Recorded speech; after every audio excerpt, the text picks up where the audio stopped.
ओम तत्सत। जगत गुरु स्वामी ब्रह्मानंद जी का जीवन परिचय। यहाँ से बहुत दूर जाकर एक स्थान है जहाँ पर बहुत साफ चमकीली और चिकनी टेढ़ी मेढ़ी काठ की सीढ़ी चढ़ती है जो बहुत दूर तक लंबी है। वहाँ मैं हर रोज जाता हूँ। वहाँ पर किसी भी प्रकार का शोर नहीं है। वहाँ पर हर समय निस्तब्धता छाई रहती है।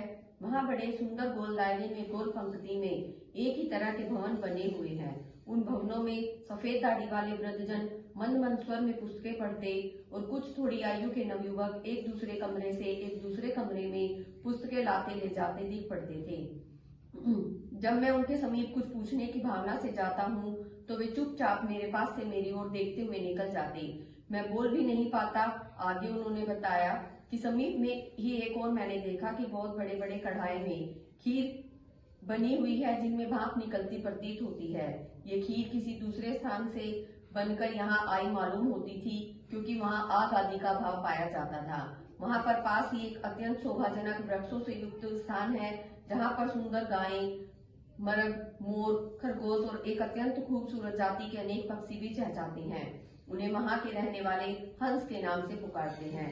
और एक बहुत ही सुंदर तालाब है जो कि दूध जैसे जल से भरा हुआ है और उसके चारों ओर अत्यंत सुगंधि युक्त हरे भरे पत्तों और फलों से युक्त पंक्तिबद्ध खड़े हुए वृक्ष अपनी शीतल छाया को फैला रहे हैं जो कि मन को अपनी ओर अनायास ही आकर्षित कर लेते हैं। और वे वृक्ष ऐसे शोभा पा रहे थे मानो जल की स्वच्छता को बनाए रखने की सुरक्षा वही कर रहे हों। उन पर बैठे पक्षियों को कलरव इस शोभा की और भी बढ़ रहा था। वहां की यह अनुपम छटा अकल्पनीय है। एक बार उनसे किसी सज्जन ने पूछा, क्या आपके साथ कोई आपका साथी भी कभी उस स्वर्ग में गया? तो उन्होंने बताया कि मेरे साथी एक दो सीढ़ी चढ़कर रह जाते थे, कभी कोई ऊपर मेरे साथ नहीं गया।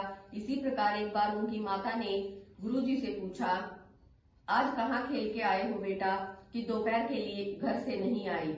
उन्होंने कहा, माँ मैं स्वर्ग में गया था और हर रोज वहां जाता हूँ, अब भी वहां से आया हूँ। माता ने पूछा, कैसा है स्वर्ग जहाँ से तुम आए हो?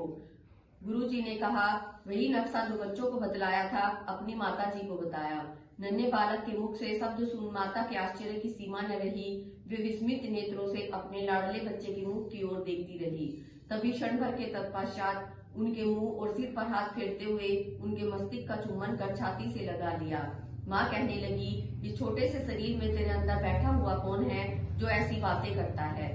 उनकी पूज्य माता अपने और बच्चों की अपेक्षा उनसे विशेष प्यार करती थी। वे कभी कभी मन ही मन में अपने इष्ट से प्रार्थना करती कि हे भगवान, मेरे इस अनूठे पुत्र की रक्षा करना। इस तरह की घटनाओं ने उन्हें चौंकना कर दिया था। उनके लक्षण को देखकर वह उनको भगवान मानती थी। फिर कौशल्या माता की भांति ममतत्व भाव से जुड़कर बेटे के लिए भगवान से आशीर्वाद भी मांगती थी। ओम तत्सत। ध्यान में निमग्न होना अथवा आंख बंद करके बैठना। हम प्राय लोगों से उनके बाल्यकाल की कहानी सुनते हैं कि जब आप छोटे बच्चे थे तो उनकी माता जी उनको कहानी सुनाती थी कि योगी लोग पहाड़ों की गुफाओं के अंदर आंख बंद करके 1000 वर्षों बैठे हुए भगवान का भजन करते रहते हैं। उनके बाल पांव तक लंबे और सुनहरे दिखाई देते हैं। वे शरीर से नंगे रहते हैं, अन्न आदि भी नहीं खाते, सर्दी गर्मी भूख प्यास आंधी वर्षा ओले भी सहन करते हैं। वे ही महात्मा जन्म मरण के बंधन से छूटते हैं। लोग उनके दर्शनों को तड़पते हैं जैसे ध्रुव भक्त, सुखदेव मुनि आदि। इस त्याग वैराग्य की बातें उनकी माता जी गुरु जी को सुनाया करती थी। एक बार गुरुजी की दादी ने उनको कहानी सुनाई कि पहाड़ों में बड़े बड़े योगी रहते हैं जिनकी पलकें जमीन में लगी रहती हैं। उनको तो एकदम ऐसा प्रतीत होने लगा कि उनकी पलकें जमीन में लग गई हैं और आप ही योगी हैं। फिर दूसरी तरफ ध्यान हो गया, एकदम पलकें उड़ गई।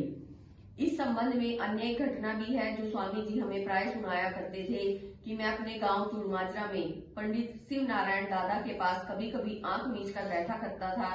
वह सायंकाल के समय महात्माओं के डेरे में आंख मीच कर धोती की बुकल सी मार कर बैठा करता था।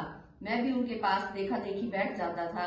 मैंने सर्वप्रथम उन्हीं से राम राम कहना सीखा था। माता जी तथा दादी जी के मुख अरविंद से सुनी हुई बातें उनके हृदय में बैठी हुई प्रेरणा करती।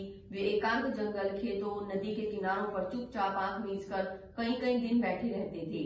पाली लोग उनको बैठा देखकर पूछते, बुलाते हुए कुछ नहीं बोलते, उनके कानों, नाकों, आंखों में उंगली देते, पीट देते, इतने पर भी वे कुछ भी नहीं बोलते थे। वे उनको नदी के अंदर डाल देते। कई कई दिन इसी प्रकार पानी में पड़े रहते। मछली मांस खाती, वे उनको कुछ भी नहीं कहते थे। जब दिल मानता तो निकल जाते। ध्यान में बैठे हुए को सांप बिच्छू काटते तो भी वे तिल भर भी नहीं हिलते थे। एक दिन की बात है कि इरादे से गांव के पालियों ने ध्यान में बैठे हुए उनको कुएं में डाल दिया। कुएं में गिरने पर जो आवाज हुई उसे सुनकर पास के खेतों में काम करने वाले लोगों ने दौड़कर उनके कुएं में से निकाल लिया। कुएं में डालने के पीछे तो उन पालियों के भाव बदल गए। वे उनको महात्मा मानने लगे। उनका कहना है कि उस समय मुझे भगवान के जप का कुछ भी पता नहीं था। राम, कृष्ण, ओम इत्यादि कुछ भी नहीं कहता था, केवल चुपचाप बैठ जाता था। ओम ओम तो मैंने गुरुकुल कुरुक्षेत्र से सीखा।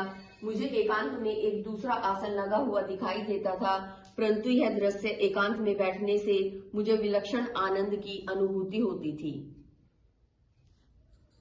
इसके अतिरिक्त मुझे यह अवस्था प्राप्त थी कि मैं तालाब में नहाते समय कानों में अपनी उंगली दे देता और आंख मीच लिया करता था। मेरे कानों में अनेक प्रकार की मधुर सुरीली अनोखी आवाज सुनाई देती थी और मुझे प्रकाश भी दिखाई देता था। मुझे बड़ा आनंद आता था। मैं बार बार यही करता और घंटों तक पानी में बैठा रहता था।